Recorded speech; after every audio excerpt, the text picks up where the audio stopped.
street are dirty, I am just a stranger here, looking for a country to call home. Tried so many other roads, dead-end streets with broken souls. Some say it's a narrow... Well, guys, once again, we're back here at the Upper Room, and we're continuing our series of interviews with the musicians that come here to the Upper Room in Utica, New York.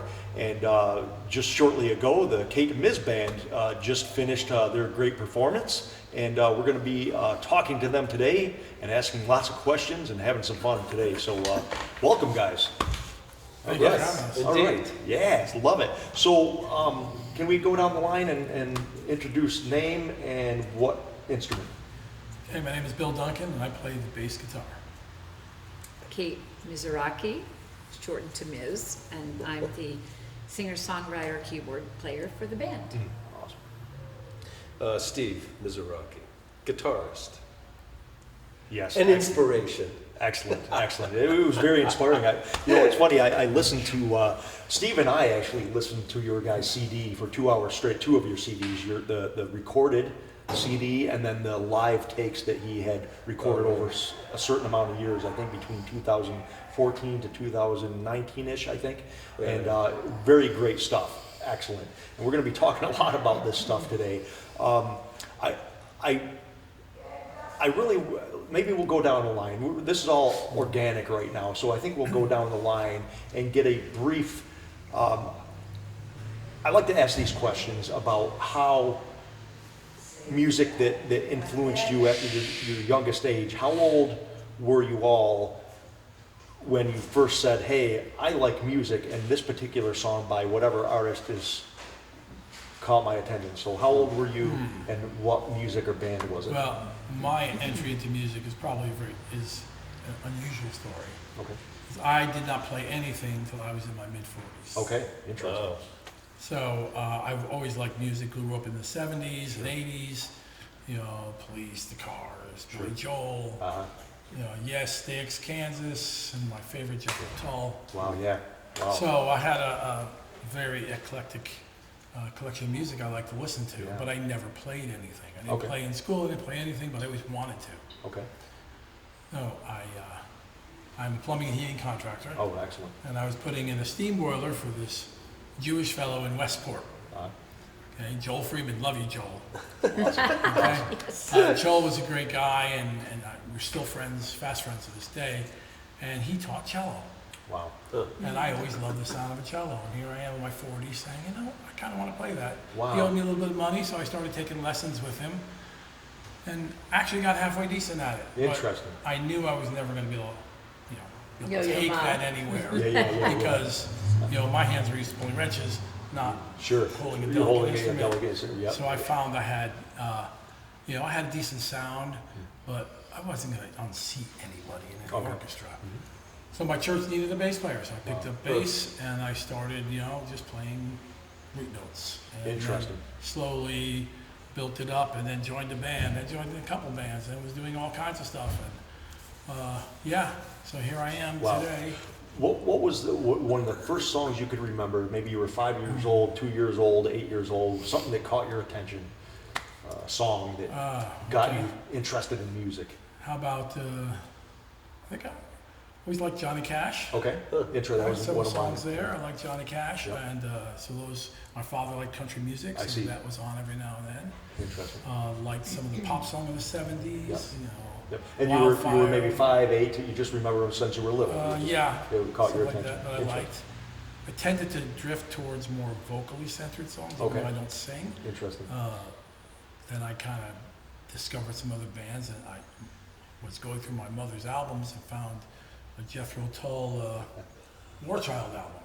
Yeah, sure. And popped that on, I was like hooked. Wow. Yeah. I could remember being very fascinated about Jethro Tull in my probably early teens. Yeah, because I love the. I saw that tour. Did you? Is that right? Wow. Yeah, I saw him twice, and I love the assortment of instruments and sounds he put together. I agree. The whole he was progressive before there was even such a word. Right. That's right. He would put together stuff from keyboards to xylophones to accordions, whatever. He just put all it just was an amazing mix that he would put together every time I listened to it.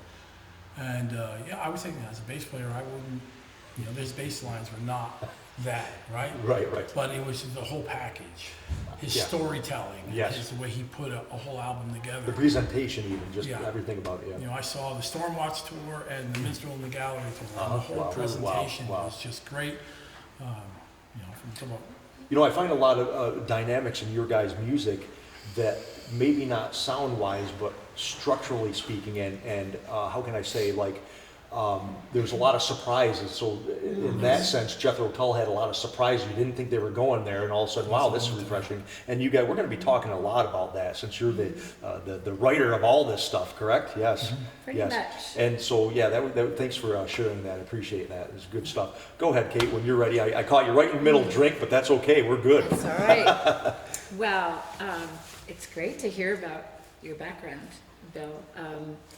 Well, I grew up in a home where my mother was a huge fan of opera. So as a very, very young child, we would listen to the classical station, and it was broadcast out of Boston. There was the announcer was named Robert J. Lertzma, and my mom would have the music on from the moment I woke up. I could hear before I went to school, I would listen to symphonies, Okay. ensembles, quartets, and then we'd hear opera on the weekends, the Metropolitan Opera Interesting. broadcast, and this was just blaring through the whole house. I see. Whether we liked it or not. In fact, I think she had a strategy to get us out of bed by playing shrill sopranos I at see. 7:30 in the morning.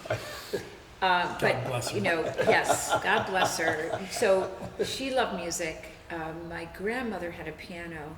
I never actually heard my mother's mother, play the piano, but we had her piano in our house. And so before I could even barely say a few words, I was going up to the piano, reaching.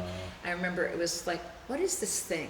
It's not just a piece of furniture. And I was sort of hit it, and Interesting. music came out. So I started lessons when I was 4. Wow.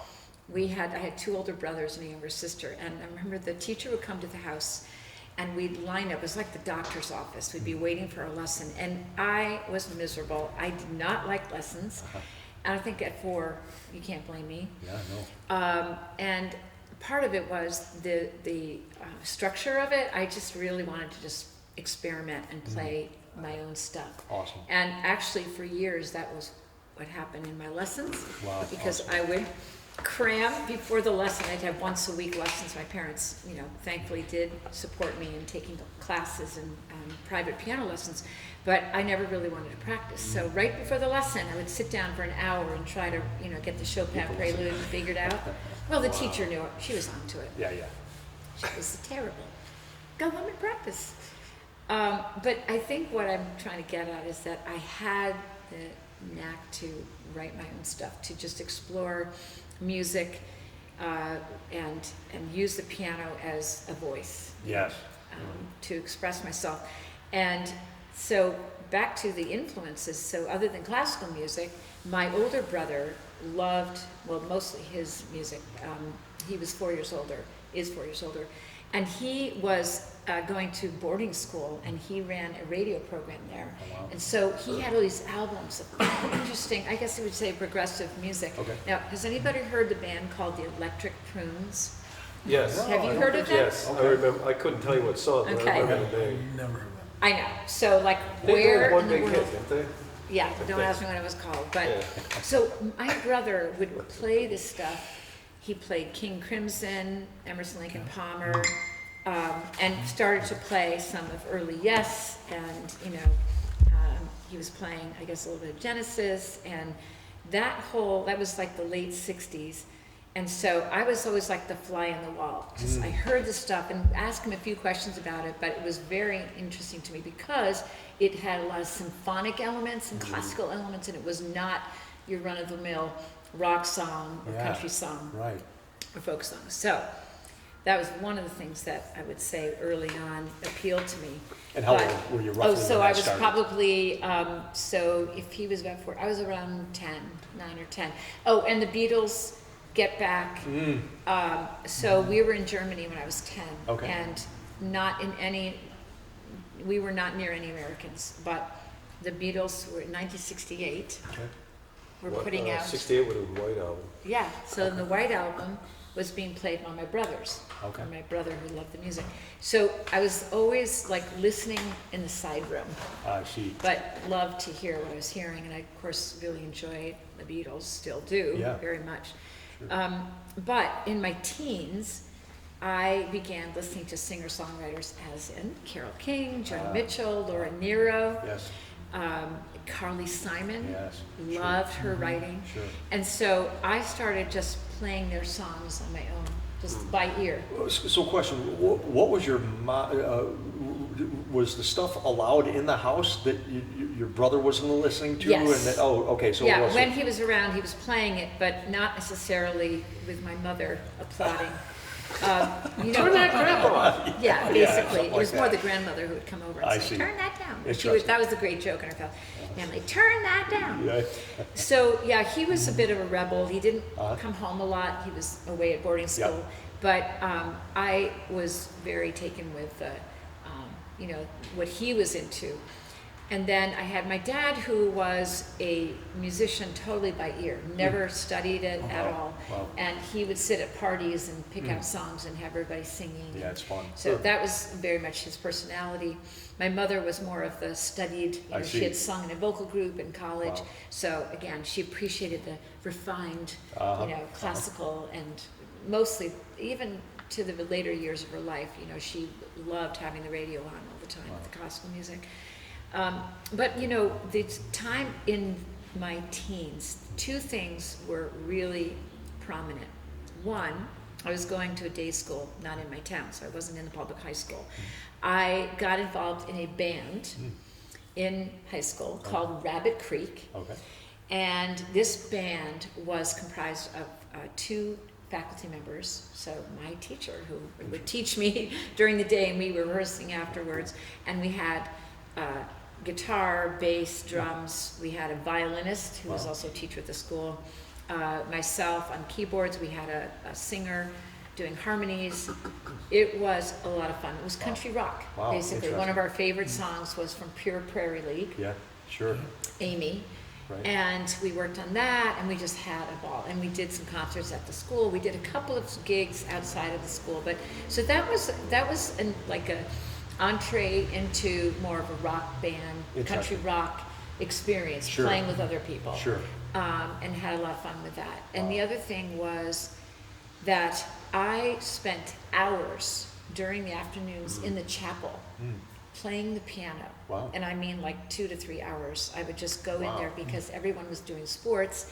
I wasn't into sports. Yep. And I had a couple of hours available, and I would go in there, no one around, or at least I thought no one was around, and I would just improvise Interesting. without So- recording it, just So play. would you improvise, make up music, or would you take songs and improvise off of known songs? Both. Both, gotcha. Mostly my own ideas, just Awesome. free flow. Just, Awesome, love it. I would Yep. start off with, I don't know, some little melodic pattern. But I will say that was a huge, playing the piano in my teens was where I worked out a lot of my problems. Okay, I see. Yeah, And sure. I would say, again, music is therapy. You must have a lot of problems. I have a You're lot of awfully good at the piano. And one of them was my parents. I was not a happy camper at home, and so, just pouring myself into music I see. became a really important vehicle. Right. But I wasn't writing anything down. I wasn't like composing something and then, Interesting. having it on paper. And I was playing classical music the whole time, taking lessons very seriously. I played with the orchestra. I mean, In I high was, school level? yeah, so I was very, I'd been studying since I was 4, so. Wow, yeah. And I'd gone to summer music programs, so I had this stream of playing, trying to work my way towards being a really good classical pianist. And then I had this other part of me that was just rebellious and wanted to run Yeah. away from Yeah. it all and, Yeah, yeah. and, not worry about missing a note. And Right. so it was interesting. Right. I had a kind of, I guess you had two, rivers that Yeah. we're flowing and not always in concert together, pardon the pun. I like that you recognize that at that age to have freedom in the music, because I think a lot of people get stuck on that perfection where it's not organic anymore. Yes. And now it's amazing when people are rehearsed and studied and exactness. There's something special also about going off that, going on a trail. I heard earlier you guys talking that you like to go hiking and different things. Yes. Isn't it so great to go off not Yes. the concrete or the Yeah. blacktop, but off those trails that you don't know where they're going? And that is what you wanted to do as a teenager in music. I love it. Yes, that's very well said. It's called Resurrection Freedom.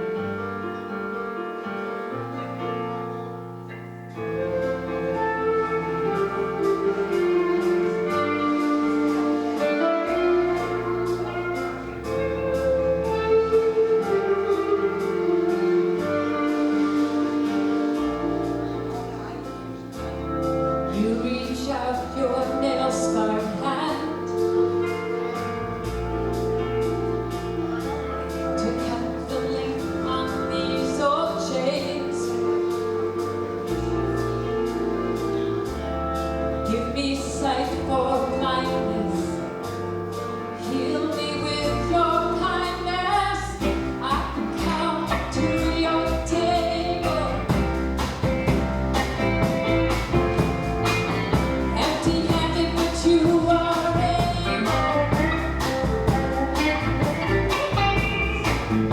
You chose to set me free. I have freedom. I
up with that.